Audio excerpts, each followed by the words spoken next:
What if everything you've been told about the reptilians is true? What if the most powerful people on Earth really aren't human?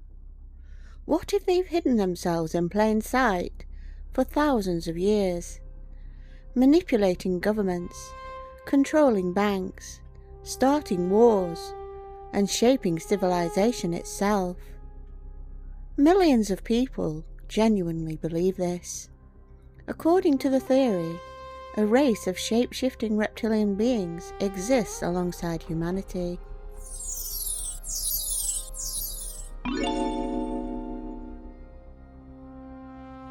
They are said to occupy positions of immense power: politicians, royalty, celebrities, billionaires, and religious leaders. They supposedly disguise themselves in human form, occasionally revealing their true reptilian appearance through brief glitches. Supporters of this theory argue that these beings are not merely extraterrestrial, but interdimensional. That claim conveniently answers one of the biggest questions. If they're everywhere, why doesn't everyone see them? The answer, believers say, is frequency. Only people whose consciousness has been awakened, or who are somehow tuned to the correct frequency, can perceive them. Everyone else is effectively blind. This explanation has become one of the theory's greatest strengths. Anyone who disagrees simply hasn't awakened yet. Anyone asking for evidence is told they're still asleep. It's a belief system that protects itself. Then there are stories of underground cities, secret tunnels beneath the earth, ancient bloodlines, ritual sacrifice, hidden symbols, secret societies, royal families descended from dragons, governments working with non-human intelligences. Individually, each claim sounds extraordinary. Together, they create a complete alternative version of reality. And for many people, it feels more convincing than the official explanation of the world. But where did these ideas actually come from? Did humanity discover a hidden truth? Or were we gradually taught a fictional story until it felt like history? Because when you trace the reptilian narrative backwards, something fascinating begins to emerge. Long before millions believed reptilian rulers existed, popular culture had already introduced the idea. In the 1983 television series V portrayed seemingly benevolent aliens who concealed their true reptilian forms beneath human skin, while secretly infiltrating governments and institutions. Then came the movie They Live, where ordinary people discover that hidden rulers can only be seen through a special pair of sunglasses, revealing an unseen reality hidden in plain sight. A decade later, The Matrix popularized another powerful idea, that humanity lives inside a carefully constructed illusion, unaware that unseen forces are harvesting and controlling them. Other examples include Doctor Who. The Silurians and Sea Devils are ancient reptilian humanoids living beneath the earth, hiding from humanity until circumstances bring them into conflict. The idea of intelligent reptilian beings secretly sharing the planet predates many modern conspiracy narratives. Star Trek. Various reptilian species appear throughout the franchise, including the Gorn, reinforcing the cultural familiarity of reptilian humanoids. Stargate SG-1, the Goa'uld, are parasitic beings posing as gods and secretly manipulating human civilization, introducing another version of hidden non-human rulers. The Arrival features extraterrestrials disguised as humans while quietly infiltrating society. The Elder Scrolls includes the Argonians, an intelligent reptilian race, demonstrating how widespread reptilian imagery has become in fantasy. Ancient aliens. Although not specifically about reptilians, it popularized ancient astronaut concepts that later emerged with reptilian narratives online. By the late 1990s, audiences had already spent decades consuming stories about hidden races, disguised aliens, and unseen rulers. Whether coincidence or influence, the imagery was already deeply embedded in popular culture. Each story explored hidden rulers, concealed realities, and the idea that only a select few can perceive the truth. Then, during the 1990s, one man began arguing these weren't fictional metaphors at all. David Icke took concepts that looked remarkably familiar from science fiction and presented them as literal reality. Shape-shifting reptilian bloodlines, interdimensional entities, ancient alien rulers manipulating human society. Rather than inventing entirely new ideas, Icke brought together New Age spirituality, UFO beliefs, ancient astronaut theories, esoteric symbolism, anti-establishment politics, and science fiction imagery into one coherent worldview. This synthesis is arguably what made the reptilian theory so compelling to so many people. His books reached millions. His lectures filled theatres. His ideas spread across the internet until they became one of the world's most recognizable conspiracy theories. But ideas have consequences. For some, belief in reptilian conspiracies remains harmless entertainment. For others, it becomes something far darker. In 2021, Matthew Taylor Coleman unalived his own 2 young children because he had become convinced they carried serpent DNA and would grow into monsters. He believed he was saving the world.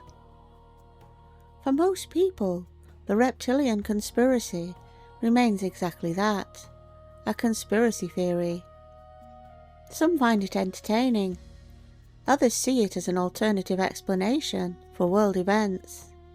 Many discuss it online, without ever acting upon it in any meaningful way. It's important to make that distinction. Believing in conspiracy theory does not make someone violent. Millions of people hold unconventional beliefs and never harm another person. But history also shows that when conspiracy narratives become fused with severe paranoia or psychosis, the results can be catastrophic.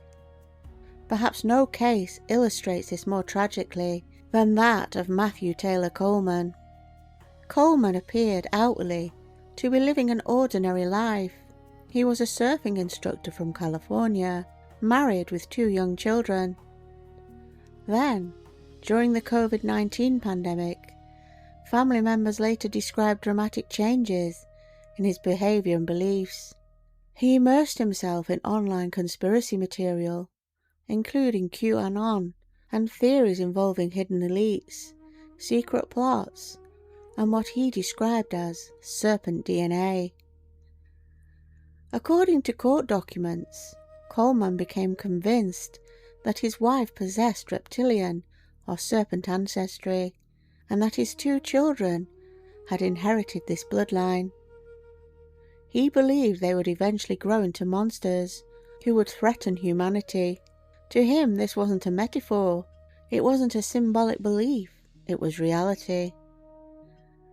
In August 2021, he drove his 2 children across the border into Mexico. There, he unalived them with a spearing gun. After his arrest, Coleman reportedly told investigators that he believed he had chosen to save the world, and that unaliving his children was the only way to prevent unimaginable evil. The horror of this crime is difficult to comprehend. What makes it even more disturbing is that Coleman appears to have believed he was acting morally. When someone becomes convinced that the people they love are no longer truly human, ordinary moral boundaries can begin to collapse. History has shown this repeatedly, not just in conspiracy theories, but in cults, extremist movements, and episodes of severe mental illness. Once a person sincerely believes they are confronting hidden monsters, rather than human beings, almost any action can be reframed as an act of protection. The Coleman case has often been cited in discussions about the dangers of online radicalization, but medical health experts caution against overly simplistic conclusions. There is no evidence that belief in reptilian conspiracies alone causes violence. Rather, the case appears to involve a complex interaction between pre-existing psychological vulnerabilities, conspiratorial thinking, and delusional beliefs. In other words, the conspiracy did not act in isolation. It became woven into a much deeper psychological crisis. Coleman was not the first person to incorporate reptilian ideas into delusional thinking.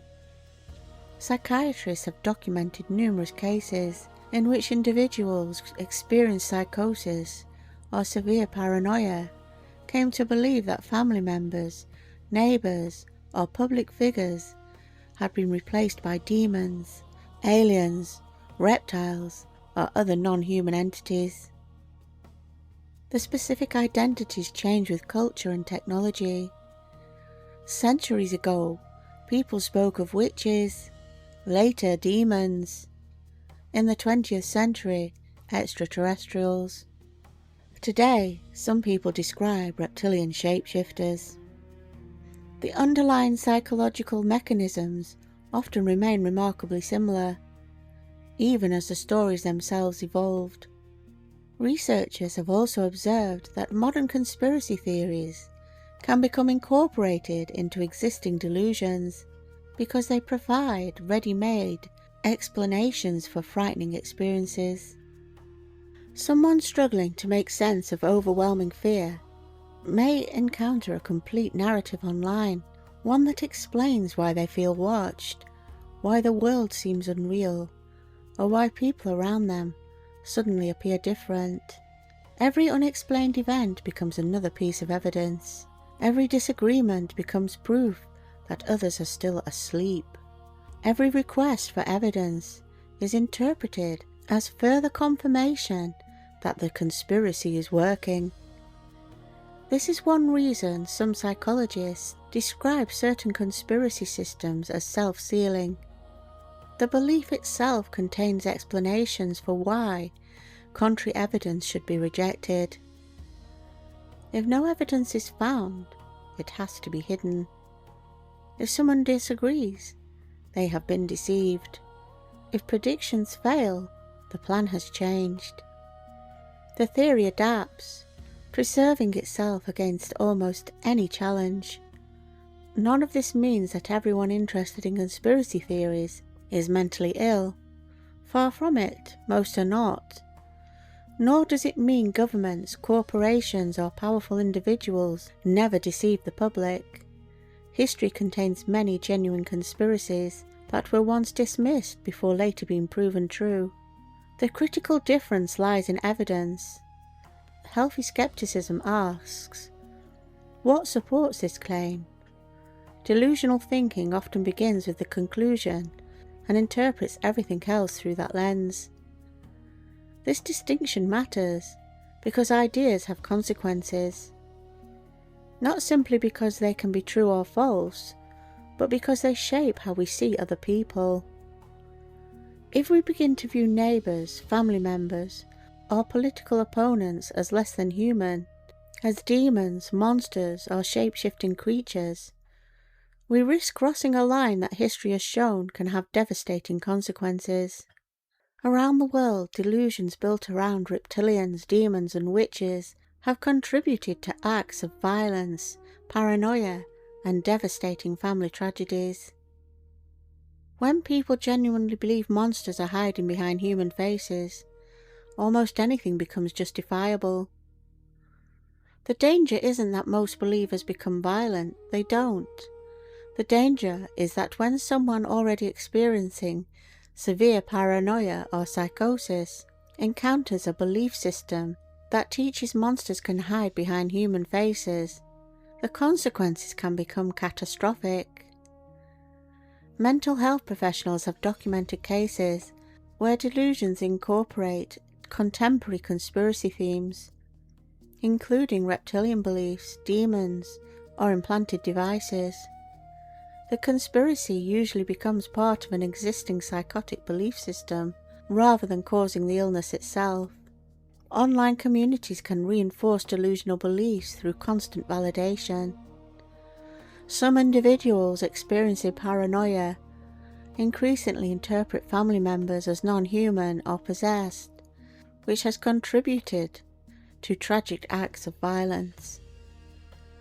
So where does this fear of serpents actually come from? Because humanity's suspicion of reptiles didn't begin with David Icke. It is thousands of years older. In the book of Genesis, the serpent tempts Eve in the Garden of Eden, becoming one of history's most enduring symbols of evil. Across later religious traditions, dragons, serpents, and reptiles are repeatedly associated with deception, Satan, chaos, and corruption. Generation after generation inherited the same symbolic language. The serpent became something to fear, something to destroy, something opposed to God. But symbolism is rarely that simple. Throughout many ancient cultures, the serpent represented something entirely different: wisdom, transformation, renewal, immortality, healing, awakened consciousness. There are quite a few examples, and what's interesting is that the picture is much more nuanced than many people realize.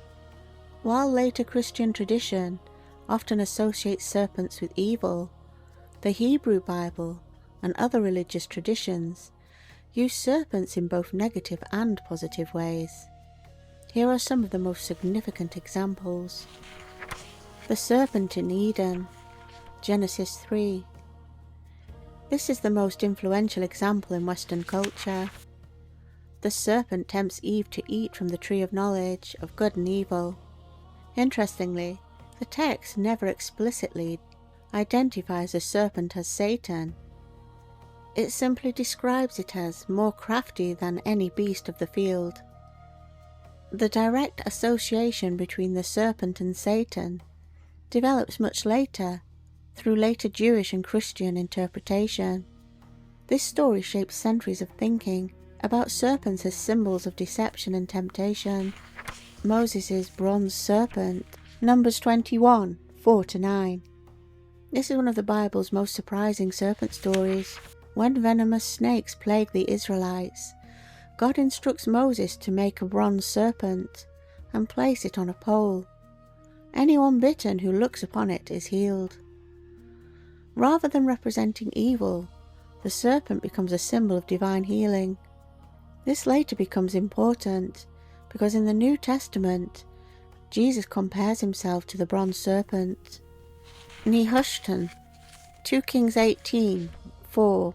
Centuries later, the bronze serpent had begun attracting worship. King Hezekiah destroys it, calling it Nehushtan. This illustrates how a sacred symbol later became viewed as idolatrous. Jesus and the bronze serpent, John 3, 14-15. Jesus says, "Just as Moses lifted up the serpent in the wilderness, so must the Son of Man be lifted up." This is remarkable because Jesus deliberately compares himself with the bronze serpent. Again, the serpent is functioning positively rather than negatively. Wise as serpents, Matthew 10:16. Jesus instructs his disciples, "Be wise as serpents and innocent as doves." This is often overlooked. Rather than describing serpents as evil, Jesus uses them as examples of wisdom and prudence. The Great Dragon, Revelation 12. Here we find the strongest identification of serpent with Satan. The text describes that ancient serpent who is called the devil and Satan. This verse permanently linked Genesis serpent with Satan in Christian theology. Leviathan, Isaiah 27:1. Leviathan is described as the fleeing serpent, the twisting serpent. It represents chaos and opposition to God. Although possibly based on older Near Eastern sea monster myths, it became another reptilian image associated with evil. Rahab, Isaiah 51, Job 26. Rahab is another chaos monster defeated by God. While not always described as a serpent, later traditions often imagined it as dragon-like. Fiery serpents, Isaiah 14:29, Isaiah 30:6. These passages mention fiery flying serpents. Scholars debate whether these refer to mythical creatures or venomous snakes, but they contributed to later dragon imagery. Dragon in Revelation 12. The dragon wages war in heaven before being cast down to earth. It becomes one of Christianity's central symbols of evil. The imagery heavily influenced medieval depictions of dragons, or disemblems of Satan. Jewish mysticism. In Jewish Kabbalistic literature, the serpent becomes more complex. Some texts portray it as presenting the Yetzer Hara, the inclination towards self-desire, while others see aspects of the serpent story as necessary for human spiritual development. It is far less one-dimensional than later popular Christianity suggests. Gnostic texts. Gnosticism turned Genesis upside down. Rather than viewing the serpent as evil, they portrayed it as the bringer of knowledge, who encouraged humanity to awaken from ignorance imposed by the Creator God. This was considered heretical by the early church, but demonstrates that serpent symbolism was contested from the earliest centuries of Christianity. Ancient Egypt. Outside the Bible, Egypt presents a fascinating contrast. The cobra, Ureus, born of the pharaoh's crown, symbolizes divine authority and protection. Yet another serpent, Apophis, represents chaos and was the enemy of the sun god Ra. The same civilization, therefore, saw serpents as both protective and destructive. Ancient Greece. The staff of Asclepius, entwined by a serpent, became the enduring symbol of healing and medicine. The serpent's shedding of its skin symbolized renewal, rebirth, and regeneration. Hindu traditions. Serpents, Nagas, are generally protectors rather than villains. The serpent Shisha supports the universe, while Kundalini is symbolized as a coiled serpent whose awakening represents spiritual enlightenment. The symbolism is one of the strongest historical examples of the serpent representing transformation rather than evil. What emerges? One of the most interesting observations is that serpent symbolism is rarely simple.